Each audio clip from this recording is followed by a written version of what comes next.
वक्त ही बेहतर बता सकता है, क्या साराई करनी मुश्किल है।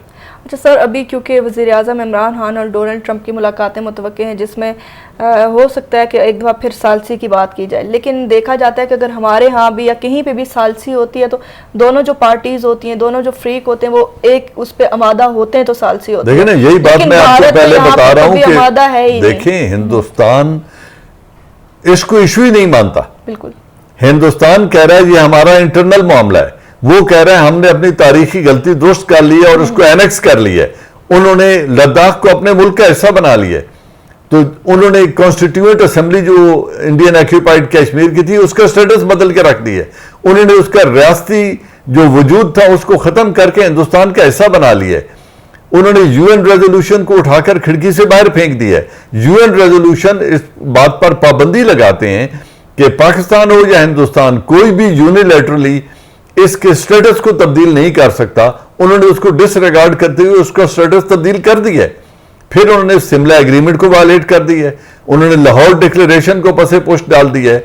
तो जब हिंदुस्तान इसको इशू ही तस्लीम नहीं करता तो सालसी किस बात की होगी? कौन सालसी करेगा और इसको कौन एक्सेप्ट करेगा? ऑप्शंस क्या हैं? मैंने आपको बताया, ऑप्शंस यही हैं कि जो एक डिप्लोमेटिक मनूवर है, जो पॉलिटिकल अदारों के पास जाना है, जो यूनाइटेड नेशन जनरल असेंबली के पास जाना है, जो यूएन सिक्योरिटी काउंसिल के पास जाना था, जो यूरोपियन यूनियन के पास जाना था, उन तमाम के जो पास जाकर पाकिस्तान ने उन सब की तवज्जो इस मामले की तरफ दिलवाई है।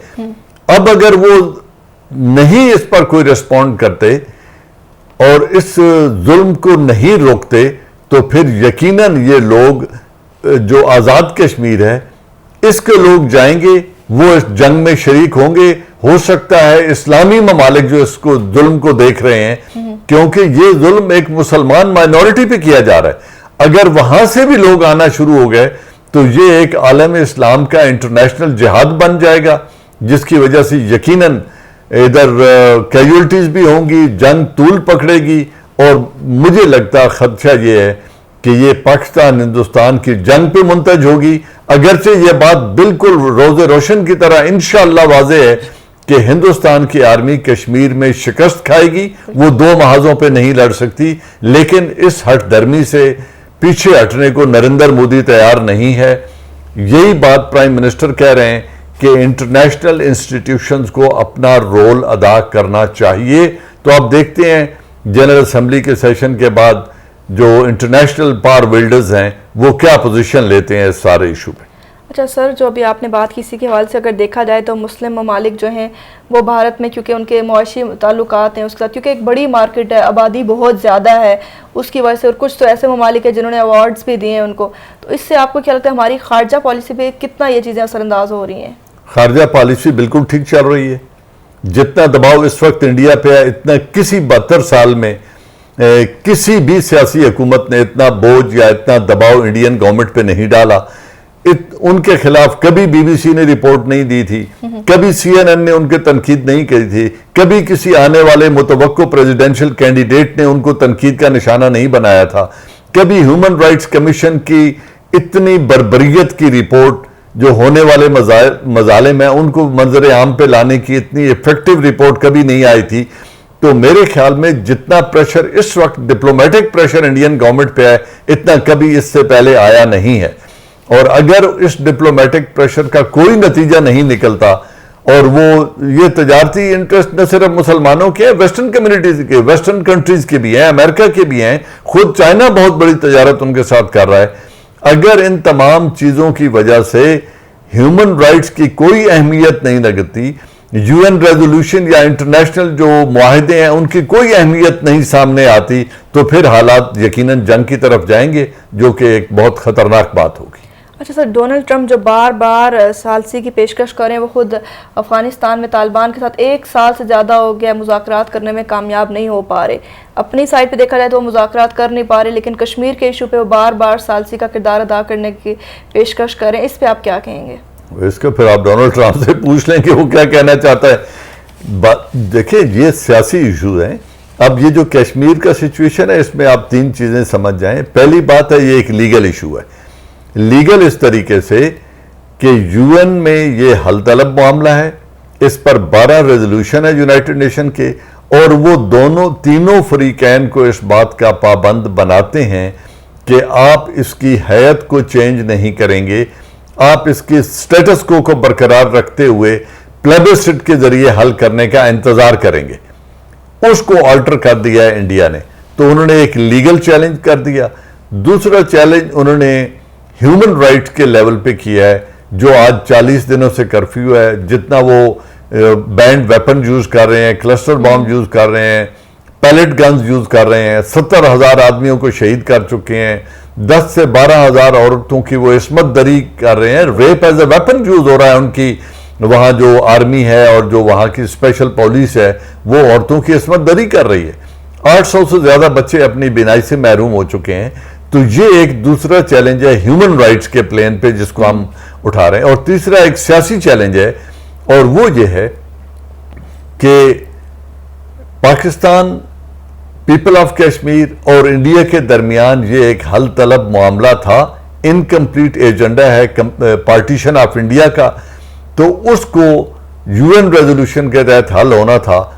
लिहाजा उन्होंने उस सियासी चैलेंज को भी ला के सामने रख दिया है। तो वो इन तीनों प्लेन्स पर, ह्यूमैनिटेरियन प्लेन पे, लीगल प्लेन पे और पॉलिटिकल प्लेन पे, उन्होंने चैलेंज कर दिया है इस पूरे इशू को, और तीनों को यकसर उन्होंने नजरअंदाज कर दिया इंडिया ने। तो अब ये एक एक्सट्रीम पोजीशन वो ले चुके हैं। अब देखते हैं इसमें सालसी काम आती है, इसमें यूएन का कानून काम आता है और लीगल स्टेप उठाया जाता है, या फिर ये मामला रेजिस्टेंस और जिहाद और जंग की तरफ जाता है। तो ये अब आने वाला वक्त बताएगा। तो सर, कश्मीर का इशू एक ऐसा इशू जिस पे हर इंसान, अगर देखा जाए तो इवन बाहर के ममालिक के लोग भी अब इस इशू पे बात करना शुरू हो गए। लेकिन उसी पे देखा जाए हमारी पार्लियामेंट का इजलास होता है, जो अपोजिशन है वो बहुत ही ज्यादा गैर संजीदगी का मुजाहरा करती है। नहीं, देखिए, हमारी अपोजिशन जो है वो कोई गैर संजीदगी इस मामले पे नहीं है। आप इस बात को यूं समझें कि जो जॉइंट सेशन हुआ था, जिसको प्रेसिडेंट ने बुलवाया था, उस जॉइंट सेशन में एक मुश्तरका तौर पे एक रेजोल्यूशन पास हो चुका है कि कश्मीर की पॉलिसी के ऊपर तमाम तर सियासी पार्टियां हुकूमत वक्त की पॉलिसी की हिमायत करेंगी। अब ये हो चुका है। इसके अलावा रोज मिलना, रोज बात करना इस पे जरूरी नहीं है। जो उनके बाहमी इख्तलाफात हैं, दोनों बड़ी पार्टियों की लीडरशिप करप्शन के चार्जेस में जेल में है, उनके ऊपर मुकदमात चल रहे हैं। फजलुर रहमान जो सियासी तौर पे शिकस्त खुर्द हैं और असेंबली से बाहर बैठे हैं, वो एक खामखा का इशू लेके सियासत में आना चाहते हैं। तो ये बातें इंटरनल पॉलिटिक्स होती रहती है। जहां तक कश्मीर की पॉलिसी है, इसको 22 करोड़ अवाम प्राइम मिनिस्टर इमरान खान की पॉलिसी के पीछे खड़े हैं, उसको सपोर्ट करेंगे। इस पे कोई दो राय नहीं है और कोई इख्तलाफ नहीं है। लिहाजा हमें इसको इसी तनाजुर में देखना चाहिए। अच्छा सर, अगर इस मसले का हल डिप्लोमेसी में होता तो अब तक 70 साल हो चुके हैं, अब तक ये मसला किसी एक रुख पे जा चुका होता। नहीं, पहले इसके मामलात में आप इसका हिस्ट्री को देखें ना। जब से ये मसला बना है, कोल्ड वार थी, कोल्ड वार की वजह से दुनिया दो ब्लॉक्स में डिवाइडेड थी। हम लोग उस वक्त अमेरिका की तरफ लीन कर रहे थे, इंडिया की बड़ी नजदीकी थी यूएसएसआर के साथ। जब हम इसको लेकर गए तो यूएसएसआर ने इसको वीटो कर दिया। लेकिन आज वो हालात नहीं है। अब कोल्ड वार खत्म हो चुकी है।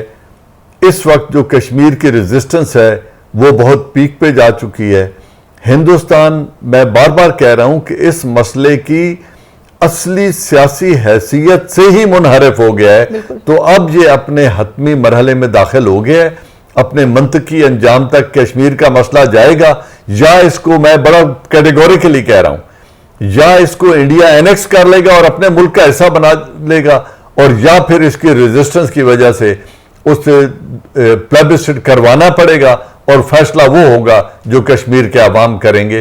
अब ये खटाई में पड़ने वाला मसला या मजीद 72 ईयर्स तक चलने वाला नहीं है। अच्छा सर, अगर कोई भी इंसान अगर कोशिश करता है तो कोशिशों को परखने का ये पैमाना है कि उसके कोई रिजल्ट सामने आते हैं। अब तक पाकिस्तान की गवर्नमेंट बहुत ज्यादा जो कह रहे हैं, कोशिशें कर रहे हैं, उसके कोई रिजल्ट सामने नहीं आ रहे। जबकि दूसरी तरफ देखा जाए तो आप तो हर चीज को नेगेट कर रही हैं। मैं जो बात आपसे आधे घंटे से कहानी कर रहा हूं, कैसे रिजल्ट सामने नहीं आ रहे सर? मैं उसमें उनकी रिजल्ट की वजह से 54 ईयर्स के बाद ये पहली दफा यूनाइटेड नेशन सिक्योरिटी काउंसिल में 5 परमानेंट मेंबर और 10 नॉन परमानेंट मेंबर्स ने 15 ने 54 बरस के बाद इसको डिस्कस किया है, इसको हाईलाइट किया है और किसी ने वीटो नहीं किया।